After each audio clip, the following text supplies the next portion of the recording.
तो अब हमारी क्लास शुरू होती है। कल हम लोगों ने विस्तृत चर्चा की सेना पर, धार्मिक टकराहट पर, जातिवाद टकराहट पर। अब एक प्रश्न यहीं से कोई ये निकाल सकता है, अभी तो मान लो आपको विवाद सुलझाने का जो मौका दिया गया था, जो आपको एक सैनिक, सामान्य सैनिकों में दिया गया था। अब मान लेते हैं कि आपका कोई सीनियर ऑफिसर इस जातिगत भेदभाव को बढ़ावा दे रहा है, आपसे वैसा दुर्व्यवहार कर रहा है।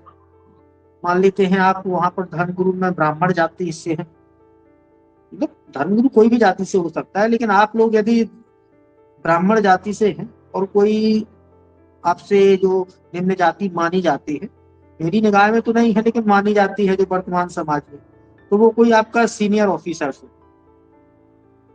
अब वो आपसे जातिगत भेदभाव या आपसे से बदला ले रहा है, जितना भी उसके साथ उत्पीड़न हुआ है, सामाजिक भेदभाव हुआ है, तो वो अब यहाँ पर ऑफिसर्स बन के आपसे ये पूरा बदला या खुन्नस गुस्सा निकाल रहा है। तो इस स्थिति में आप कैसे संभालेंगे? बड़ा पेचीदा प्रश्न है। यदि इस पर आप लोगों श्रीमान ने जी, हिम्मत जुटा। हाँ बोलिए। सबसे पहला हमारा ये उद्देश्य रहेगा कि जो हमारा कर्तव्य है हम उसमें कहीं भी चूक ना करें। जो अपना कर्तव्य है उसको सही समय से और सही ढंग से, जो एक उसकी प्रक्रिया है उसके अनुसार उसे निभाया जाए, जिससे कि वो चाह कर भी हमारी कोई गलती ना निकाल सकें, पहली बात। दूसरी बात, जब हम अपनी अपनी जगह स्थान पर सही होते हैं गुरुजी, और फिर भी कोई हमारे ऊपर आरोप प्रत्यारोप लगाता है, तो हम अपने सीनियर अधिकारियों की मदद ले सकते हैं। उनको अपनी समस्या बता सकते हैं कि ऐसे ऐसे मैं अपनी जगह पर ठीक हूँ, और कहीं ना कहीं एक जाति वर्ग के कारण आज मेरा उत्पीड़न हो रहा है या फिर प्रताड़ित किया जा रहा है, तो आप मेरी मदद करें। चलिए, वह बहुत अच्छे। दूसरे पंडित जी कोई विचार रखें अपने? इसी बात में एक लाइन और जोड़ना चाहेंगे गुरु जी, कि अगर उस व्यक्ति के साथ कुछ जातिगत भेदभाव हुआ है तो उसको इस प्रकार से समझाया बता। व्यक्ति के साथ नहीं होना है, आपका एक सीनियर ऑफिसर सेना में आपके साथ कर रहा है ये व्यवहार, जातिगत भेदभाव वाला, टकराहट वाला आपसे हो रहा है व्यवहार। दूसरों के तो मुद्दे सुलझाने में बड़ा मजा आता है, जब अपने ऊपर वही मुद्दा आ जाता है तो फिर दिमाग करना बंद हो जाता है। इसलिए वहां पर हमेशा ही इंटरव्यू में पारिवारिक परिस्थिति में आप ही को केंद्र में रखा जाता है। ये वहां पर थोड़ा दिमाग काम करना कि अब यहाँ पर क्या किया जाए, और यदि वो स्थिति किसी ने संभाल ली तो बस फिर आपने अच्छी तरह कठिन परिस्थिति में त्वरित निर्णय लिया, और जो भी ठीक है, बाद में क्या परिणाम होता है। अब इसको बढ़ाइए कि आपका क्या रहेगा। माइक ऑफ कर लिया इसमें, अच्छा सोचने का समय चाहिए। और कुछ किसी लोगों ने सोचा है? श्रीमान जी, इसमें हम थोड़ा और जोड़ना चाहेंगे आगे जोड़िए जोड़िए। कि इसी में अगर कोई संकट की घड़ी है या फिर हमें दिख रहा है कि हमारा सीनियर है, हम खुल के किसी बात को कह नहीं सकते, तो हमको धैर्य का सहारा बहुत जरूरी है। अपना कर्तव्य निभाते हुए हमको ये कोशिश करनी है, अपने लिए सोचना है कि मैं कहीं भी किसी परिस्थिति में कोई गलत कार्य ना करूं। जितना हो सके उस परिस्थिति में मैं दूसरों का सहयोग करूं, क्योंकि समय आने पर वही हमारी सहायता करेंगे जिनका हमने सहयोग किया है। तो अगर कोई बात सामने आती है, अगर जातिगत वो हमसे चिढ़ाव है या फिर कहीं ना कहीं प्रताड़ित हो रहे हैं हम, तो एक समय वो आएगा कि हम सत्य की मार्ग पर अगर डटे रहेंगे तो उनका जो एक छल कपट वाला भाव है जो हमारे प्रति, वो जरूर निकल कर आएगा किसी न किसी के प्रति। और जो हम कष्ट के समय भी धैर्यता पूर्वक अपना कर्तव्य पालन कर रहे हैं या फिर हम दूसरों की सहायता कर रहे हैं, तो वो उस समय हमारी जरूर सहायता करेंगे। बहुत ज्यादा आगे नहीं निकल गए थोड़ा मुद्दे से? हाँ जी, हमारे साथ ऐसा हुआ था आश्रम में, और उस समय पे हमने जो किया था हम वो बता रहे हैं आपको। चलिए वो ठीक है, आपका व्यक्तिगत अनुभव है, मेरे तक कुछ सारा कुछ लागू नहीं होगा लेकिन कुछ अनुभव उस पर लागू होगा। आपसे बड़ी अपेक्षा है, प्रस्तुत करिए विचार। आप ही के साथ जातिगत भेदभाव हो रहा है, पूरे प्राचीन काल से अभी तक की पूरी खुन्नस है, जो पूरा बदला आप ही से दिया जा रहा है सेना में, वहां पर अधिकारियों द्वारा। जी जी गुरु जी, मैं जुड़ इसलिए नहीं पा रहा हूँ क्योंकि गुरु जी मेरे को एमएच मिला है, और एमएच मिला है ऐसा कि अनएक्सेप्टेड एमएच मिला है, मतलब जो कि मैं सोच भी नहीं सकता हूँ। मतलब बीमारी बड़ी नहीं है लेकिन उसका ऑपरेशन की सिवा इलाज नहीं होगा, ऑपरेशन होगा उसका। अच्छा, तो संभव है इस टाइम? मतलब ऑपरेशन तो वो नॉर्मल पीछे रीढ़ की हड्डी में जो बाल रहते हैं अपने, वो अंदर शरीर के अंदर उग जाता है, मतलब अच्छा अच्छा।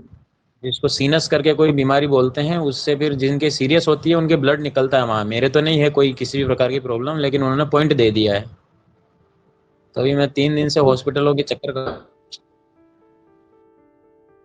चलिए, तो बिल्कुल फिर आपको परेशान नहीं किया जाएगा, आराम से आप इसी पर ध्यान केंद्रित करिएगा। तब आप, अभी हमारी तरफ से आपको छूट है, कोई बात नहीं।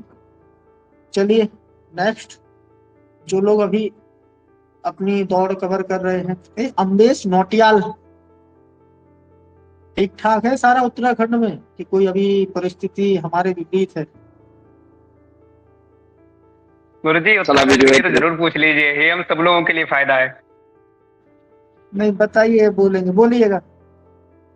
गुरुदेव जी, दरअसल मैं उत्तरकाशी से हूँ, लेकिन मैं तो त्रिवेंद्रम केरल में हूँ। मैं यहाँ पर वो। चलिए ठीक है, भारत यात्रा पर आ रहे हैं आप, कोई बात नहीं। तो कल क्लास में जुड़े थे? हाँ, जुड़ा था गुरुदेव जी, रोज जुड़ता हूँ। हाँ, तो बताइए फिर, कुछ विचार रखिए, कैसे संभालोगे इस स्थिति को यदि आपके साथ जातिगत भेदभाव होता है?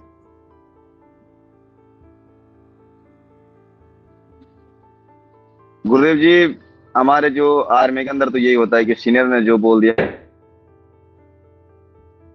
अच्छा, तो मतलब सीनियर है वो कुछ भी आपके साथ कर सकता है। वो जो लेकिन बोलेगा सुनाए चुपचाप। उसमें एक लाइन बोली जाती है कि आप अपने उच्च अधिकारियों के सही आदेशों का पालन करेंगे, जो आदेश उचित है।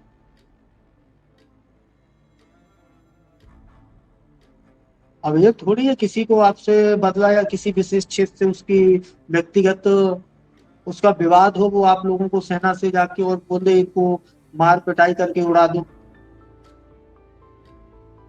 तो आप लोग ये थोड़ी करेंगे कि शुरुआत हो जाएगी,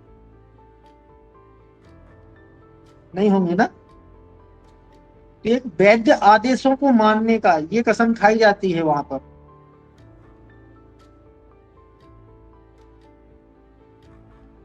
ये दिमाग में रखना इस बात को, कभी भी धोखे में वो उच्च अधिकारियों के बीच में यदि फंसा दें आपको, तो याद इसको विशेष तौर पर याद रखना है कि जो वैध आदेश है उसको मानने की शपथ हम लोगों ने खाई है।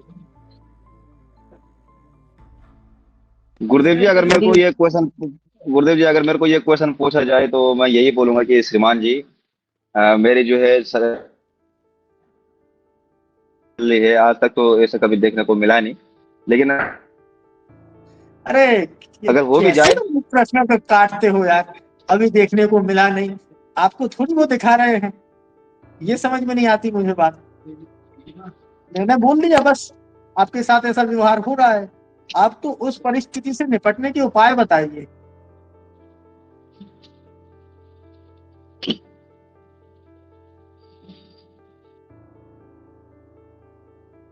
सारा कुछ यही घूमेगा, अब ऐसा होगा नहीं होगा, उस पर मत जाया करो, क्रॉस क्वेश्चन तुरंत लगा देते हो। वो एक दिन डांट दिया था क्या, हमारा वो शर्मा था, नाम नहीं याद कर पा रहा हूँ, फिर वो लौट के जब से जुड़े ऐसे नहीं, अपनी तरफ से ना प्रश्न पे। गुरुदेव जी, अब ये जब लिखेंगे ना, किसी कॉपी पे लिखेंगे तो तभी आंसर आएगा, इस समय तो मुश्किल ही है। नहीं, देखिए ऐसा नहीं है, आप लोग इसलिए देख लिखने की मुझे जरूरत कम समझ में आती, कुछ तो आप प्रयास इसलिए कर सकते हैं क्योंकि आप एक मतलब एक बहुत विशिष्ट से क्षेत्र से जुड़े हुए हो, वहां पर नैतिक बातें आध्यात्मिक दृष्टिकोण से ज्यादा की जाती, तो इस वजह से एक आप लोग इस दिशा में एक सकारात्मक अपने विचार तो रख सकते हैं कि श्रीमान ये हमारी एकता की भावना के लिए सबसे बड़ा खतरा है, और ये मैं अपना यदि सीनियर ऑफिसर हमसे ऐसा व्यवहार करता है तो फिर मैं सबसे पहले उनको उनके कर्तव्य याद दिलाऊंगा, ठीक है।